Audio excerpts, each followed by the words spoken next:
A local mother and grandfather continuing their fight for new laws after the death of a loved one. And tonight they are one step closer to making that goal a reality. 16-year-old Amelia Cowan, a Blount County high school student, was killed in a wreck on Highway 411 last month. Well, the man who hit Amelia, John Perkins, was also killed. Perkins was out on parole at the time and has numerous arrests on his record. Troopers say he was going nearly 20 miles an hour above the speed limit when that crash happened.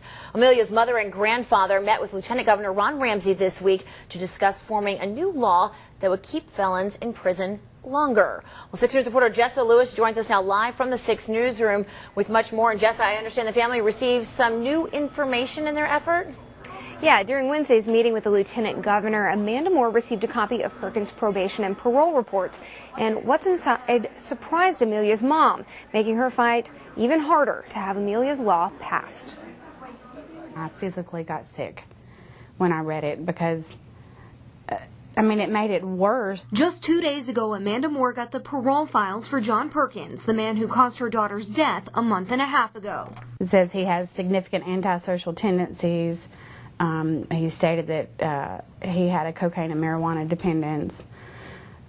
This was 13 days before they released him, with him telling them that he had no remorse for what he'd done, which is clearly not a rehabilitated person. The file is thick, and she says it draws attention to several flaws in the system that let Perkins out on the streets well before the end of his sentence. The state of Tennessee killed my daughter just as much as he did.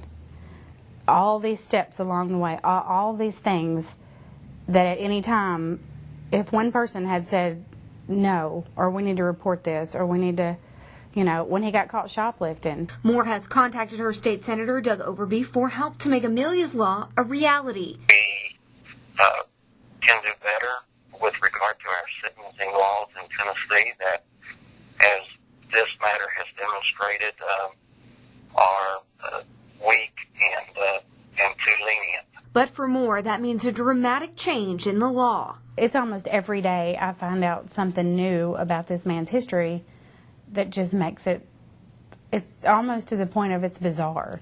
All the stuff he did, all the stuff he got away with, and all the stuff the state did. Now, late today, we called the Probation and Parole Board to hear their side, but haven't heard back as of yet. Reporting live in the newsroom, Jessa Lewis, 6 News. Now, Moore is set to meet with State Senator Overby and State Representative Ramsey at the end of next week about Amelia's law.